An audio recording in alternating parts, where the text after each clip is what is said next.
სოფლიო ჩემპიონატი გრძელდება გერმანიისა და ნიდერლანდების გარეშე. შეიძლება ვინმესთვის ეს უცნაური იყოს, თუმცა მაროკომ და პარაგვაიმ დაამტკიცეს, რა თქმა უნდა, სულ რამდენიმე წუთის წინ, მეორემ რამდენიმე საათის წინ, რომ ღირსეულად გააგრძელებენ ასპარეზობას სოფლიო ჩემპიონატზე. გარდა ამისა, ჯგუფური ეტაპი საინტერესოდ დასრულდა და პლეიოფები შესაბამისად დაიწყო და ამ ყველაფერზე ვისაუბრებთ ჩვენ სტუმართან, კომენტატორთან, მიმოხილულთან, ირაკლი იმედაძესთან ერთად, რომელიც რამდენიმე წუთის წინ გამოვიდა საკომენტატორო ჯიხურიდან, მიყავდა ნიდერლანდები მაროკოს დაპირისპირება და მოვიდა ჩვენთან სტუმრად და ამისთვის განსაკუთრებულ მადლობას მოგახსენებ, რომ ესე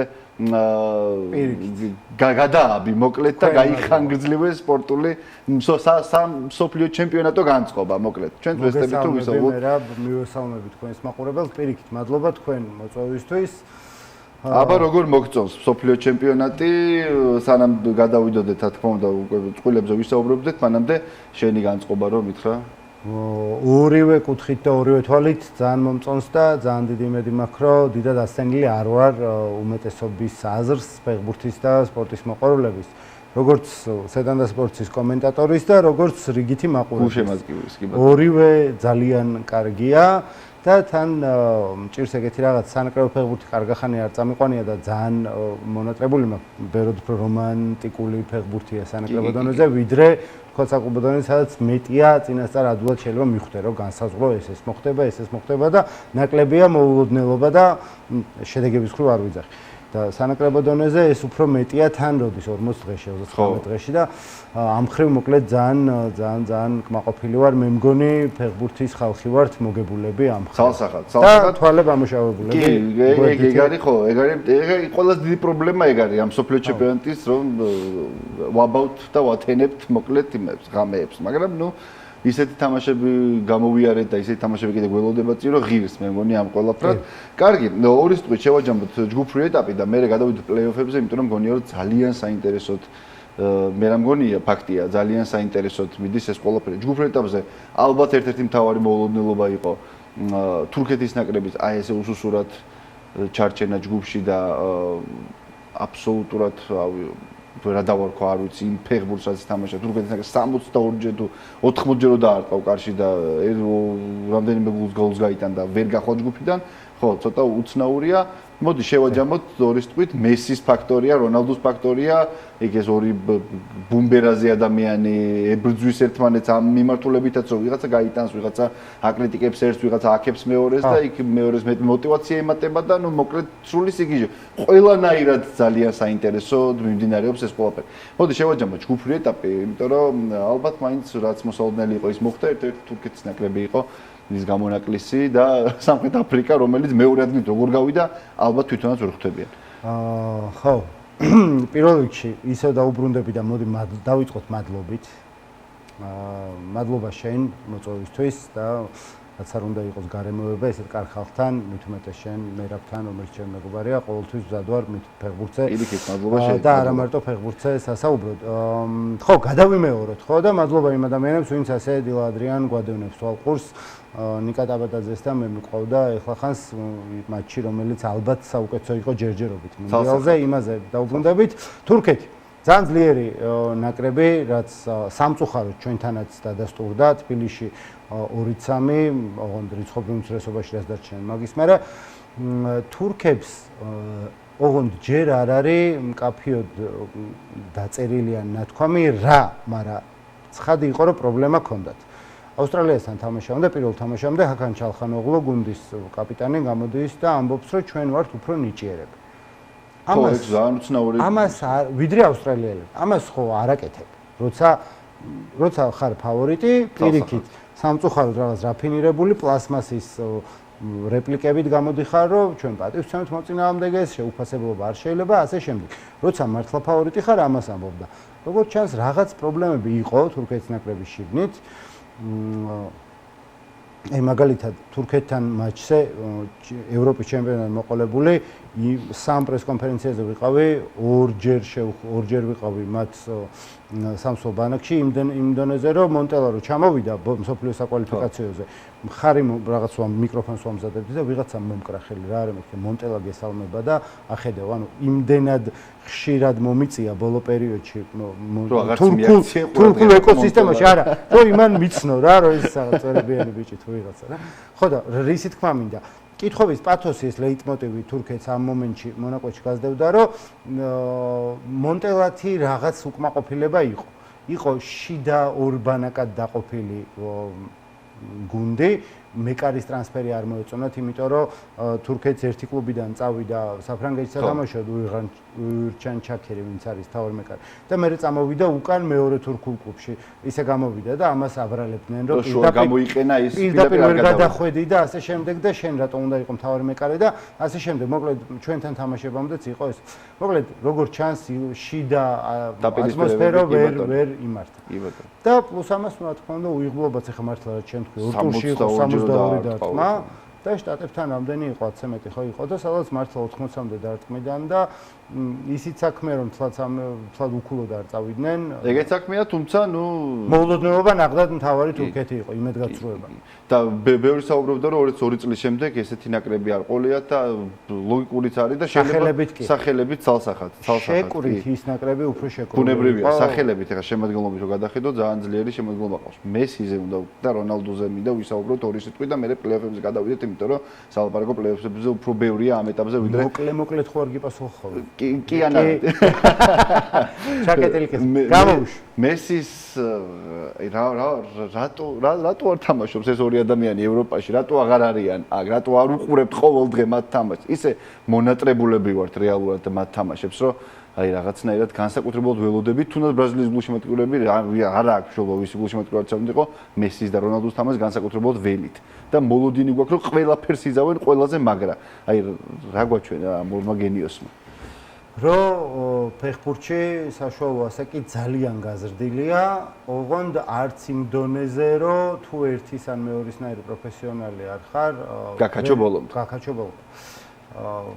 და საზრდოობენ ისევ ერთმანეთით, ну, ცოტა მეტად, ცოტა ნაკლებად და თან ლეოს მესის ამ შემთხვევაში უპირატესობა რა თქმა უნდა აქვს, რომ მოგებული აქვს მოქმედი ჩემპიონის სამპლუაში. და არა მარტო, ხო, სულ რომ სუბიექტურ საფეხბურთო უნარებს და მინდორზე შეიძლება ვიღაცას 26-24 შრები რო იყვნენ იქიდანვე ერჩივნე ერთი მეორეს და ვიღაცისთვის შეიძლება ეს 3 წლის წინ გახდათ, რომ ან ვიღაცა მაინც დღეს მაინც ხანერ ფიქრობს და მთელი არგუმენტები აქეთაცა, არგუმენტები იქითაცა.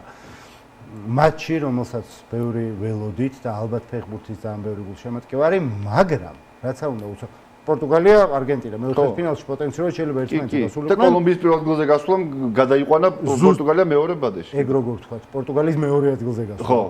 ხო, ეგრე ჯობია. იგი ფაქტობრივად არაფერი ეგრე ჯობია. მაგრამ აი კომაგები მათ შორის ჩვენი ერთი საერთო მეგობარიც დიდად მოხარული არ იქნებოდა, რომ ერთმანეთს შეხვედროდნენ მეოთხე ფინალში და მოკლედ ისე გამოვიდა, რომ 10-და და ფინალში თუ ორივე გავიდა, აი მარტო მაგ შემთხვევაში შეხვდება ერთმანეთს. ფეხბურთის ამ ამბავს დეკადა თითქმის 3 დეკადა რო შეჭამეს ერთად და სრულიად დამსახურებულად, ну, კაი, 2 დეკადაზე მეტი.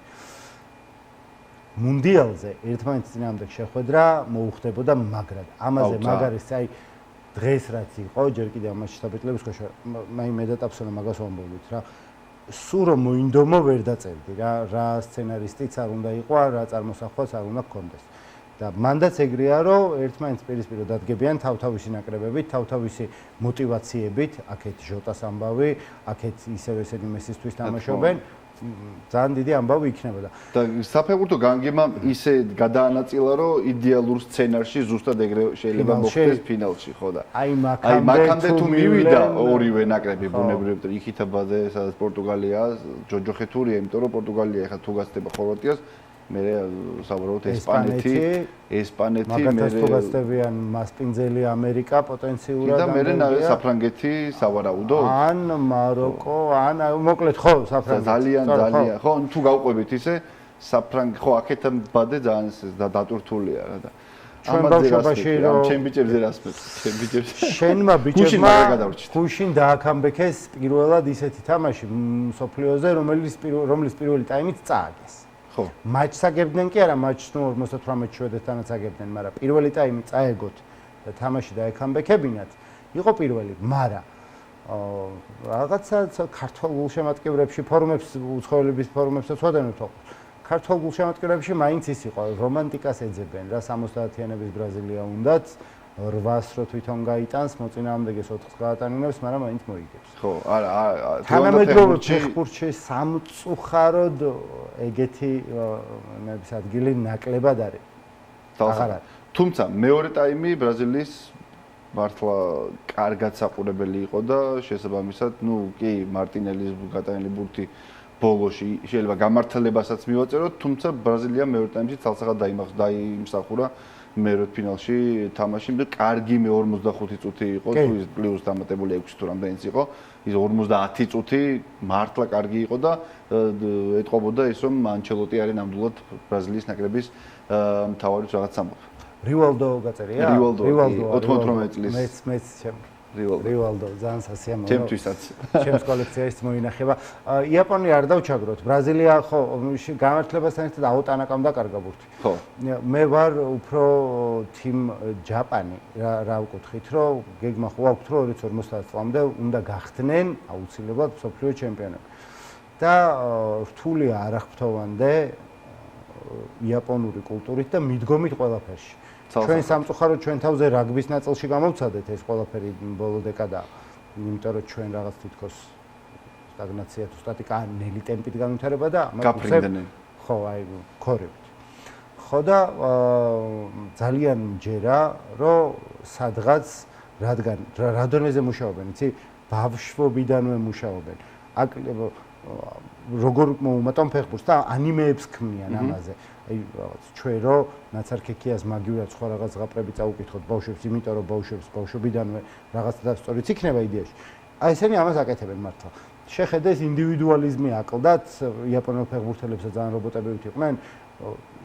ანიმე გამოუშვეს ბოლო 5 წლის 6 წლის განმავლობაში როცა ინდივიდუალიზმის განსავითარებლად მოკლედ იმდენად დიდებული ერია სასაოცარი ხალხია მართლა სადღაც მგონია რომ გაისვენა და ძალიან შემეცოდა მაგრამ ნუ ბრაზილია რომ მსოფლიოს უხდება და ყველა გრანდი ამას ორი აზრი არ არის ხომ თავარი ყვითელი ბანაკი კი ბატონო ერთი წყვილი უკვე დაკომპლექტებულია ნუ პოტენციურად რა თქმა უნდა ვიცით ყველა მაგრამ რა შეიძლება გადანაწილდეს მაგრამ აი კანადა მაროკო არის ის წყვილი რომელიც უკვე ვიცით ერთმანეთს დაუპირისპირდებიან თან კანადა არ ითამაშებს კანადაში ითამაშებს ჰიუსტონში და ესეც მაროკოს უპირატესობა უფრო მგონია ბუნებრივია ვიდრე კანადის ისედაც კანადაში რო ითამაშოთ მაროკო ცალსახად ჩემთვის ფავორიტი იქნებოდა კანადის სადმი პატივისცემის მიუხედავად, რასაც მაროკო თამაშობს და მაროკო გონია რომ მეოთხე ფინალში თუ გავლენ და იმედი მაქვს რომ გავლენ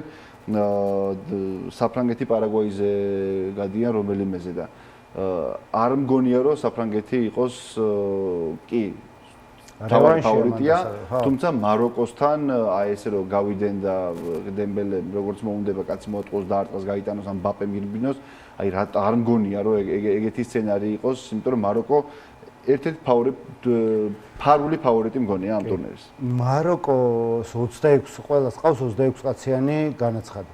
მაროკოს ყავს 19 ისეთი ფეხბურთელი, რომელიც ქვეყნის საზღვრებს გარეთაა დაბადებული. 7 არის მაროკოში, 6 საფრანგეთში, 3 ჰოლანდიაში, 3 ბელგიაში, 1 კანადაში. ესაა გზა, რომელიც გინდა არ გინდა დღეს იღებს სანაკრებო ფეხბურთი ამ სახეს. და ჩვენ სამიმართულებით მუშაობთ ალექსანდრიაშვილი და ფეხბურთის ფედერაცია გულისხმობ ქართულ. მაგრამ აი ვისურვებდი რომ ეს ქართული ემიგრაცია რაც არის თანდათან ხო ჟორჟის შემთხვევაში ნახეთ და მადლობა ღმერთს რომ მიქაუტაძე ქართველია და ჟორჟმა ჩვენი ნაკრები აირჩია და კიდე უფრო მეტი დოზით გჭირდა აი თორნიკე ჩუბინისა თორნიკე ჩუბინიძის ვაჟი გიორგი ჩუბინიძე ბორნმუთში გვეყოლება ფეხბურთელი შეიძლება პრემიერ ლიგაში ვერ მაგრამ ითასებზე ჩვენ არხზე შეიძლება ვნახოთ ბორნმუთში ამ სეზონშივე პატარა ბიჭია ჯერ 19 წლამდელები უწევს აი ეს მიმართულება რაც მაროკოს აქვს აღებული ტენდენცია მთელ მსოფლიოში და ჩვენც თუ არ ჩამოვრჩებით ძალიან მაგარი იქნება რატო? როცა სხვადასხვანაირად ფეხბურთზე მარტო ნასწავლი არა, ფეხბურთზე ნაფიქრი ხალხი ერთად იკრიბება, იქ შეიძლება შენ იმისგან რაღაცა აიღო, შენ ამისგან რაღაცა აიღო და უფრო მეტად ვიყოთ გუნდრობაზე და სისტემურობაზე დამოკიდებული გუნდი, ვიდრე მოულოდნელობაზე, კვარაზე და ინდივიდუალიზმზე მარტო. კი ბატონო. საფრანგეთთან რევანში იქნება, ასაღები ბოდიში ცოტა გადავუხვიეთ ამას. საფრანგეთმა ხო, რა თქმა უნდა, ფავორიტია, მაგრამ ბოდი საფრანგეთმა ჯერ პარაგვაის აჯობოს, რომელმაც კი საფრანგეთი ყველაზე შთამბეჭდავი ფეხბურთის მოთამაშე გუნდია, მაგრამ ბრძოლის უნარიანობაც გამოავლინა შესაშური.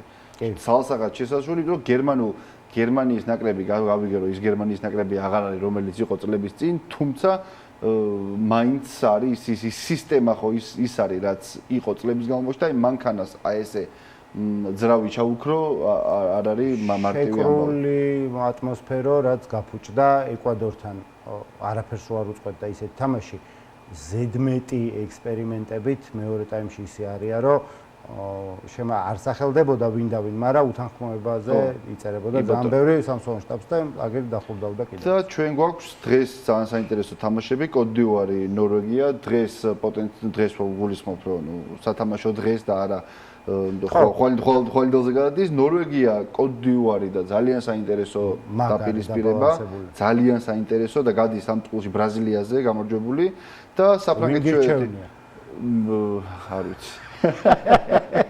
არც ერთი. ალბათ ნორვეგიას კოტ-დივუარი მირჩევია. მე მერაბს თვალებში უყურებდი და პასუხი იყო არც ერთი. არც ერთი, კი ბატონო.